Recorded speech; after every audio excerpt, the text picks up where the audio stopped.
नमस्कार, मैं हूं शीनम शर्मा। स्वागत है इस बुलेटिन में आपका। सबसे पहले बात देहरादून की करेंगे। देहरादून में उत्तराखंड राज्य स्थापना की रजत जयंती के मौके पर शुक्रवार को रजत जयंती रातिक परेड का आयोजन किया गया।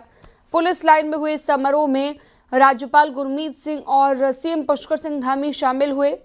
सीएम धामी ने इस मौके पर कहा कि अटल जी ने उत्तराखंड राज्य का सपना साकार किया है और उत्तराखंड राज्य के 25 साल का सफर शानदार रहा।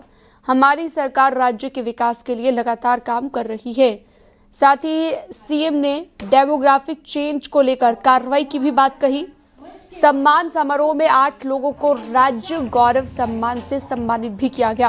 वहीं सीएम धामी ने कहा कि प्रदेश में साइबर अपराधों की रोकथाम के लिए state cyber crime coordination centre की स्थापना भी की जाएगी।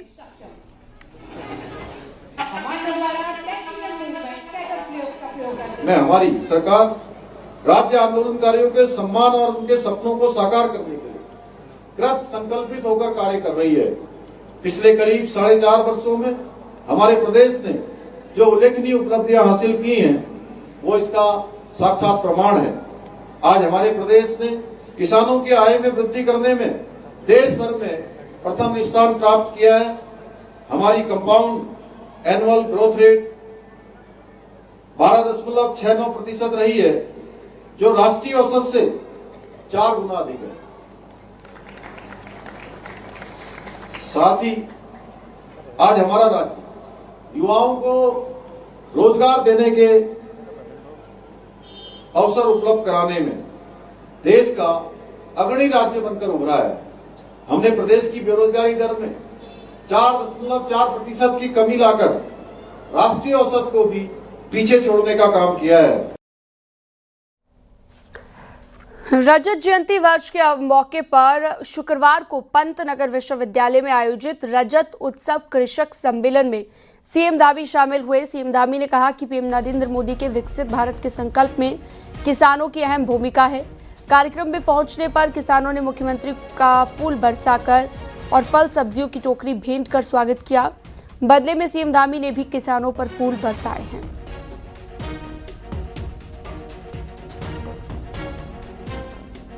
ये हमारे राज्य की स्थापना का रजत उत्सव चल रहा है। 25 साल पूरे हुए हैं। इस राज्य को आगे बढ़ाने में हमारे किसान भाइयों का, अन्नदाताओं का भी बहुत बड़ा योगदान है। हमारे प्रधानमंत्री जी की प्रेरणा से किसान भाई अनेक क्षेत्रों में आज नवाचार कर रहे हैं, अनेक प्रकार के नई कृषि के कार्य कर रहे हैं, अनुसंधान कृषि में हो रहे हैं। किसानों की आय दुगनी हो, किसान हर क्षेत्र में आगे बढ़े, तो उनके प्रति कृतज्ञता प्रकट करने का भी ये अवसर है। और राज्य की तरफ से हम सब जहां 25 सालों के सफर में उनको मिलकर उनके प्रति कृतज्ञता का भाव प्रकट कर रहे हैं, वहीं अगले 25 साल राज्य के स्वर्णिम 25 साल हों, स्वर्णिम उत्तराखंड हो, उसका संकल्प लेकर हम आगे बढ़ेंगे। हमारे किसान भाई भी हर क्षेत्र में आगे बढ़ेंगे। किसान हमारा अन्नदाता है। किसान मजबूत होगा तो देश मजबूत होगा।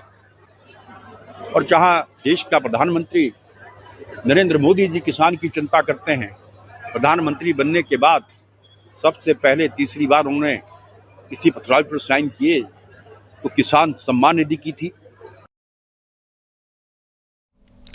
देहरादून के एफआरआई में 9 नवंबर को उत्तराखंड राज्य की स्थापना के रजत जयंती वर्ष पर कार्यक्रम है, जिसमें प्रधानमंत्री नरेंद्र मोदी भी आने वाले हैं। शुक्रवार को सीएम पुष्कर सिंह धामी ने कार्यक्रम स्थल पर तैयारियों का जायजा लिया और कहा कि पीएम मोदी ने आने से उत्तराखंड में जोश पैदा कर दिया है। उनके आने की खुशी है। पीएम मोदी का उत्तराखंड से गहरा नाता है। यहाँ की माताएं बहनें भी उनसे एक खास अपना रिश्ता मानती हैं। रजत जयंती वर्ष है। प्रधानमंत्री जी 9 नवंबर को हमारे रजत जयंती समारोह में रजत वर्ष पर यहाँ पर आ रहे हैं और उनके आने से पूरे उत्तराखंड वासियों में अपार जोश है, खुशी है, क्योंकि प्रधानमंत्री जी का देवभूमि उत्तराखंड से गहरा लगाव है। उसी प्रकार हर एक उत्तराखंड वासी भी उनको अपने परिवार की सदस्य की तरह मानता है। यहाँ की माताएं बहनें अपने भाई, अपने बेटे की तरह उनसे रिश्ता मानती हैं। देहरादून में राज्य स्थापना की रजत जयंती पर कार्यक्रम हो रहा है। निनाद उत्सव 2025 का आयोजन किया जा रहा है। कार्यक्रम में सीएम पुष्कर सिंह धामी शामिल हुए। इस दौरान सीएम धामी ने राज्य आंदोलनकारियों को नमन किया। सीएम ने कहा कि 25 सालों में कई विकास कार्य हुए हैं। सीएम ने यह भी कहा कि विकास के साथ संस्कृति की जड़ों को भी मजबूत करना जरूरी है। हमारे जागड़, झोड़ा, चांचरी, हुड़का और रणभेरी ये केवल कलात्मक अभिव्यक्तियां नहीं बल्कि ये हमारी आत्मा है। निनाद जैसे आयोजन हमें अपनी उसी मूल से जोड़ते हैं और हमें याद दिलाते हैं कि आधुनिक विकास के साथ साथ संस्कृति की जड़ों को मजबूत रखना भी बहुत जरूरी है, अत्यंत आवश्यक है। उत्तराखंड में पलायन को लेकर पिछले 25 साल से चर्चा जारी है। हाल ही में संपन्न हुए विधानसभा के विशेष सत्र में भी ये मुद्दा गूंजा, लेकिन आंकड़े बताते हैं कि पलायन सिर्फ उत्तराखंड की नहीं बल्कि पूरे देश की हकीकत है, चाहे राज्य के भीतर हो या फिर बाहर हो। एक रिपोर्ट आपको दिखाते हैं।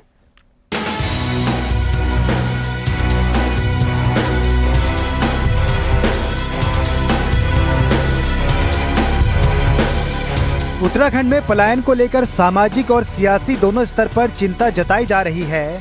पहाड़ों से मैदान तक, गांव से शहरों तक लोग बेहतर रोजगार, ढांचा और जीवन स्तर की तलाश में अपना घर छोड़ते जा रहे हैं। एक सर्वे के मुताबिक देश भर में पलायन की दर करीब 29% है। रिपोर्ट बताती है कि लगभग 40 करोड़ लोग देश के भीतर एक स्थान से दूसरे स्थान पर पलायन कर चुके हैं। कांग्रेस नेता हरक सिंह रावत का मानना है कि अल्मोड़ा और पौड़ी जैसे जिले पलायन से सबसे ज्यादा प्रभावित रहे हैं, लेकिन इन्हीं जिलों से कई बड़ी हस्तियां देश को मिली हैं। तो ये एक नेचुरल प्रोसेस है। लोग अपनी तरक्की के लिए, आगे बढ़ने के लिए, खुशहाली के लिए जिसको जहां मौका मिलता है वो वहां जाता है। इसको आप इसके लिए कोई कानून आप बनाओगे तो नहीं रोक सकते। बीजेपी विधायक विनोद चमोली का मानना है कि पलायन हमेशा बुरा नहीं होता। उनके मुताबिक लोग जब बेहतरी की तलाश में आगे बढ़ते हैं तो ये विकास का संकेत है। उन्होंने हेमवती नंदन बहुगुणा से लेकर नारायण दत्त तिवारी, सीडीएस अनिल चौहान से लेकर देश के पहले सीडीएस स्वर्गीय विपिन रावत समेत कई नाम गिनाए, जिन्होंने उत्तराखंड से निकलने के बाद देश में अपना मुकाम हासिल किया। तो हमको उत्तराखंड को इस दृष्टि से देखना पड़ेगा कि जो मजबूरी में किया गया पलायन है, जो पुश फैक्टर, जो जबरदस्ती आदमी को बाहर धकेला, वो जाना नहीं चाह रहा लेकिन मजबूरी में जा रहा है, उस पर हमको अपने आप को कंसंट्रेट करना पड़ेगा। उन लोगों को हमको वो परिस्थितियां वहां पर देनी पड़ेंगी कि उनको मजबूरी में पलायन ना करना पड़े, उनके रोजगार की व्यवस्था वहां हो सके, उनकी चिकित्सा सुविधाएं वहां ठीक हो सके, उनके बच्चों का एजुकेशन वहां ठीक हो सके, जो अवस्थापना सुविधाएं हैं उसका लाभ उनको मिल सके, ताकि वो मजबूरी में पलायन ना करें। अगर बेहतरी के लिए करते तो उसका स्वागत होना चाहिए, क्या दिक्कत है। उत्तराखंड की राजधानी में भी पलायन की झलक दिखती है। पूर्व मुख्यमंत्री रमेश पोखरियाल निशंक, त्रिवेंद्र सिंह रावत, हरीश रावत और विजय बहुगुणा ये सभी अपने मूल इलाकों से पलायन करके आगे बढ़े हैं। पलायन को लेकर उत्तराखंड में चिंता जरूर है, लेकिन आंकड़े साबित करते हैं कि ये कहानी सिर्फ एक राज्य की नहीं बल्कि पूरे देश की है, जहां लोग अवसरों की तलाश में सीमाएं पार करते रहते हैं। देहरादून से न्यूज़ 18 के लिए सुनील नप्रभात की रिपोर्ट।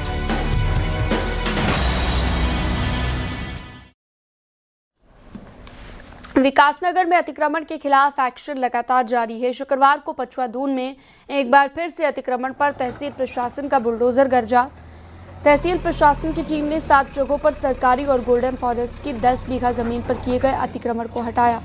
विकासनगर के झाझरा और ईस्ट हाफ टाउन में अवैध प्लॉटिंग और निर्माण काम की शिकायत पर प्रशासन की टीम ने एक्शन लिया है और बुलडोजर से अतिक्रमण को ध्वस्त भी किया गया है। कुछ स्थानों पे आज जो है तहसील प्रशासन द्वारा कुछ लोगों द्वारा जो अवैध रूप से अतिक्रमण किए गए थे, बाउंड्री वॉल की गई थी, उनको ध्वस्त किया गया है। ऐसे ही ईस्ट ऑफ टाउन और झाझरा में लगभग आज 7 जगह पर अवैध अतिक्रमण चिन्हित कर जो है लगभग 8 से 10 बीघा भूमि को अवैध अतिक्रमण मुक्त कराया गया है। रुड़की में मंगलौर के लिबर हेड़ी गांव में गुरुवार की रात को 2 पक्षों के बीच मामूली कहासुनी हो गई और विवाद बढ़ गया। देखते ही देखते विवाद इतना बढ़ गया कि दोनों तरफ से पथराव शुरू हो गया, जिसमें कई लोग घायल भी हुए हैं। मौके पर पहुंची पुलिस ने मामले को शांत कराया। पुलिस का कहना है कि बच्चों के बीच शुरू हुए विवाद में बड़े भी कूद गए। दोनों तरफ से पत्थरबाजी हुई। फिलहाल मामला शांत है। उसमें थोड़ा विवाद बढ़ा, बच्चों के झगड़े में बड़े लोग भी इन्वॉल्व हुए, तो दोनों परिवारों में आपस में पत्थरबाजी वाली घटना भी हुई। तो पुलिस हमारी इमीडिएट वहाँ पर हमारे SHO पहुँचे, फिर हम लोग भी गए थे, तो मामला इमीडिएट मुझे लगता है 10-15 मिनट में शांत हो गया था। राशन चोरी का आरोप वैसे तो अभी तक राशन डीलर्स पर ही लगता आया है, लेकिन जब से राशन गोदामों से सीधे डीलर्स के पास राशन पहुंचना शुरू हुआ तो गोदामों में ही घटतौली का मुद्दा गर्म है। देखिए।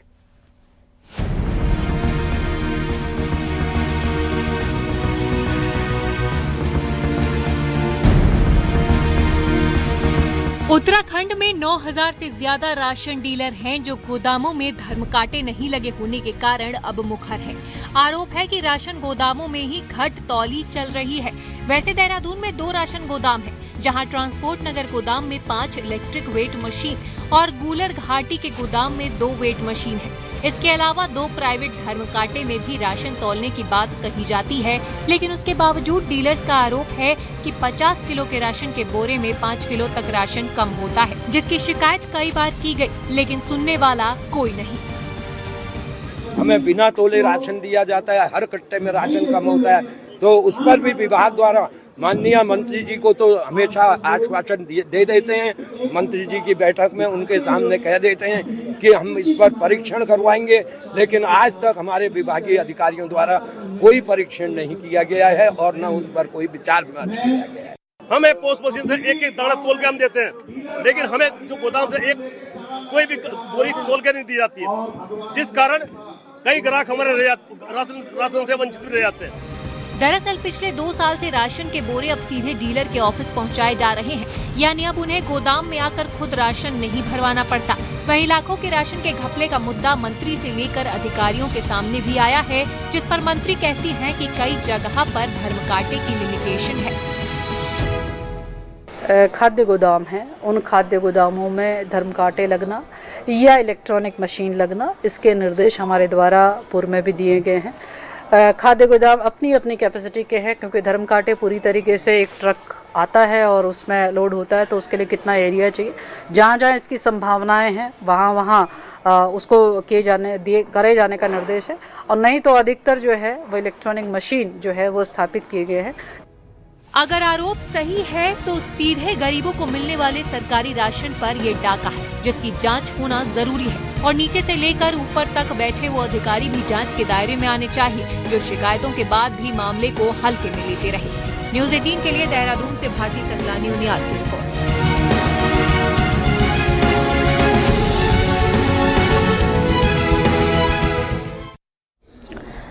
उत्तरकाशी में शुक्रवार की सुबह मानपुर के पास एक कार बेकाबू होकर सड़क के किनारे खड़ी महिला से टकरा गई।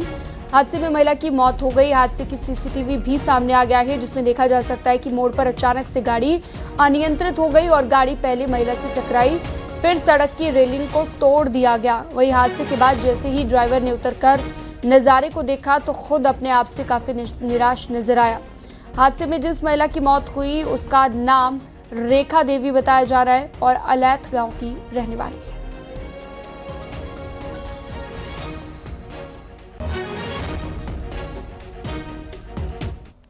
कोटद्वार में इन दिनों स्ट्रीट डॉग और बंदरों का आतंक लगातार बढ़ता जा रहा है। गाड़ी घाट, सिंबल चौड़, कोड़िया, सीतापुर, लालपानी सहित कई क्षेत्रों में आवारा कुत्ते और बंदरों के हमले लगातार बढ़ रहे हैं। हालत यह है कि सिर्फ 2 दिनों में 55 से ज्यादा लोग कुत्तों के हमले में घायल हो चुके हैं। घायलों में 3 पुलिसकर्मी और 8 स्कूली बच्चे भी शामिल हैं। इन मामलों के बाद अब लोगों में डर के साथ साथ भारी आक्रोश देखने को मिल रहा है। वहीं बेस अस्पताल में पिछले 2 दिनों से एंटी रेबीज वैक्सीन लगवाने वालों की भीड़ लगी हुई है। और इसमें बहुत ज़्यादा केस आ रही हैं और जिससे कि ये नुकसान वाली बात है, बच्चे को नुकसान हो, किसी को भी काट दे तो नुकसान तो है ही, जहरीली चीज़ है वो। तो इसमें नगर निगम की तरफ से कुछ इसमें विशेष ध्यान देना चाहिए कि इसकी व्यवस्था होनी चाहिए। पिछले 2 दिन से ये घटना थोड़ा ज़्यादा बढ़ी है कल हमारे 35 नए केसेज आए थे जिसपे डॉग बाइट और अलग अलग जंगली जानवरों ने कुछ काटा हुआ था। आज भी अभी तक 16 नए केस। नैनीताल शहर में स्ट्रीट डॉग के आतंक से स्थानीय लोगों के साथ साथ पर्यटक भी परेशान हो रहे हैं। इनमें से कई डॉग्स खूंखार हो चुके हैं। डॉग्स को देखकर चूहे, बिल्लियां और बंदर भी लोगों को काटने के लिए दौड़ रहे हैं, जिससे लोगों में दहशत का माहौल है।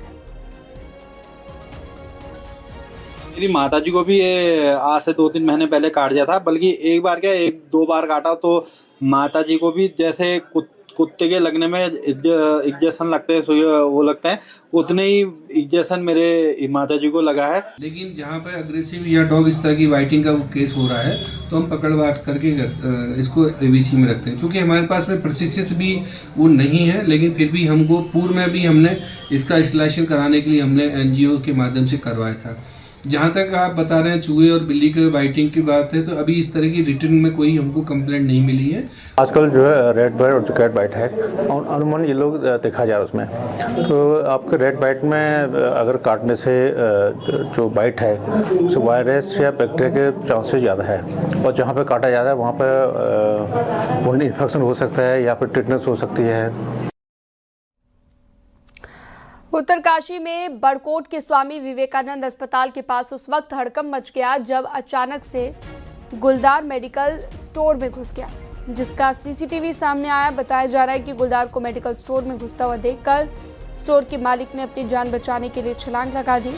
झटके से दुकान का शटर बंद कर दिया गया। सूचना के बाद वन विभाग और पुलिस की टीम मौके पर पहुंची। रेस्क्यू अभियान चलाकर गुलदार को सुरक्षित निकाला गया और जंगल में छोड़ दिया गया। इलाके में गुलदार दिखने के बाद स्थानीय लोगों में दहशत का माहौल है।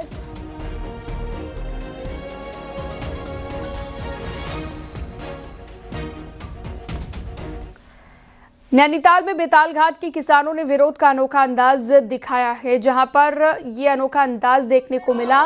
साल 2021 से बंद पड़ी नहरों में पानी न देने के लिए किसानों ने विरोध किया है। साथ ही किसानों ने टैंकरों से पानी नहरों में डाला। किसानों की मांग है कि खेतों में इस समय बुआई का वक्त है, लेकिन सिंचाई विभाग उनको पानी नहीं दे रहा है। बेताल घाट के इन किसानों ने अपनी उपेक्षा का भी आरोप लगाया। साथ ही पानी नहीं देने पर उग्र आंदोलन की चेतावनी दी।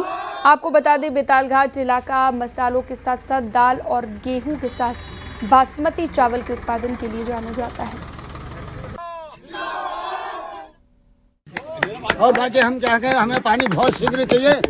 कैसे अगर पानी जल्दी चाहिए, पानी अगर जल्दी नहीं आया फिर हम लोग हंगामा करेंगे, सारी जनता आएगी, धरना करेंगे।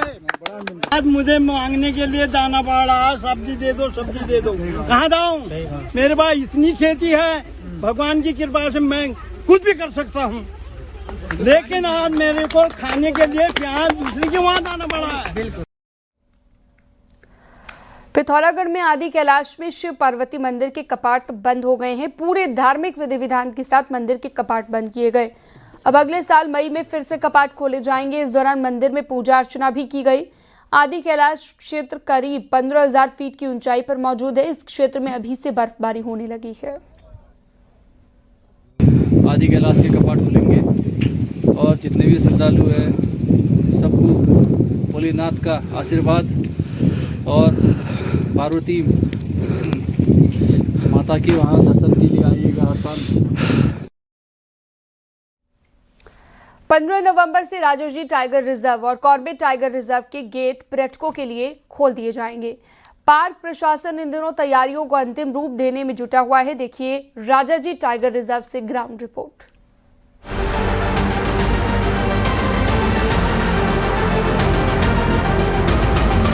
राजाजी टाइगर रिजर्व उत्तराखंड का वो इलाका जहां बाघ, हाथी, गुलदार, हिरन जैसे दर्जनों वन्य जीवों को नजदीक से देखने का मौका मिलता है। 15 नवंबर से पार्क के सभी गेट सैलानियों के लिए खुलने जा रहे हैं। देहरादून जिले में मोहंड और मोतीचूर, हरिद्वार में रानीपुर और ऋषिकेश में चीला गेट से पर्यटक पार्क में प्रवेश कर सकेंगे। इस समय पार्क प्रशासन ट्रैक रूट्स और पर्यटक सुविधाओं को दुरुस्त करने में जुटा है। पार्क के टिकट ऑनलाइन और ऑफलाइन दोनों माध्यमों से बुक किए जा सकते हैं। एंट्री का समय सुबह 6:30 बजे से शाम 5:30 तक रहेगा। 15 नवंबर को कॉर्बेट एवं राजा जी ये दोनों हमारा पार्क जिसको टाइगर रिजर्व के रूप में जाना जाता है वो खुलने जा रहा है। हम बहुत एक्साइटेड है और हमने सभी टूरिस्ट को आपका चैनल के माध्यम से मैं ये अच्छा संवाद देना चाहता हूँ कि आप उत्तराखंड में आइए और यहाँ पर जो नैसर्गिक सौंदर्य है वो पर्टिकुलरली वाइल्ड लाइफ एवं फॉरेस्ट इसको देखने के लिए आ सकते हैं। राजा जी टाइगर रिजर्व में फिलहाल 311 हाथी और 54 बाघ मौजूद हैं। पार्क के वेस्टर्न जोन में हाल के वर्षों में 5 टाइगर ट्रांसलोकेट किए गए हैं। मोतीचूर और मोहंड में हाईवे पर अंडरपास बनने के बाद वन्य जीवों की आवाजाही भी पहले से ज्यादा सुगम हुई है। जानवरों की सुरक्षा और पर्यटकों की सुविधा दोनों को ध्यान में रखते हुए पार्क में कड़े प्रबंध किए गए हैं। बीते सालों में राजा जी टाइगर रिजर्व पर्यटकों की पहली पसंद बनता जा रहा है और इसके पीछे रहा है राजा जी टाइगर रिजर्व में टाइगर ट्रांसलोकेशन। बीते सालों में राजा जी टाइगर रिजर्व को करीब 5 करोड़ का राजस्व यहाँ पर पर्यटकों से प्राप्त हुआ है। जिस हिस्से में मैं हूँ ये राजा जी की मोतीचूर रेंज है। ये रेंज इसलिए भी खासे तौर पर महत्वपूर्ण है कि यहाँ पर हाल के वर्षों में टाइगर ट्रांसलोकेशन की जो प्रक्रिया है वो संपन्न की गई। कॉर्बेट टाइगर रिजर्व से पार्क के इसी हिस्से में 5 टाइगर्स को लाया गया जो यहाँ पर मौजूद हैं और यदि आप मोतीचूर रेंज में घूमने आते हैं तो यहाँ पर आपको लेपर्ड के साथ साथ टाइगर्स और अलग अलग प्रकार के वाइल्ड लाइफ भी आपको यहाँ पर देखने को मिल सकती हैं। तो जो हमारा मोहन रेंज है, मोहन गेट चिलावाली रेंज में जो पड़ता है वो लेपर्ड्स के लिए काफ़ी फेमस हो चुका है। इनफैक्ट लोग आप उस एरिया को अभी काबिनी ऑफ द नॉर्थ भी नाम दे के उसको मार्केटिंग भी कर रहा है। तो वहाँ पे लेपर्ड साइटिंग के लिए वो एरिया एक खास रेप्यूटेशन आप बना ले है। दूसरा एलिफेंट्स का साइटिंग है, टाइगर्स के लिए है तो चिला उस एरिया में it is famous for tiger sightings. Park में बढ़ती सैलानियों की आमद से राजा जी टाइगर रिजर्व को अच्छा खासा राजस्व भी मिल रहा है। पिछले वर्ष पार्क प्रशासन को 5.5 करोड़ रुपए से अधिक का राजस्व प्राप्त हुआ था। न्यूज़ 18 के लिए देहरादून से सुनील नवप्रभात की रिपोर्ट।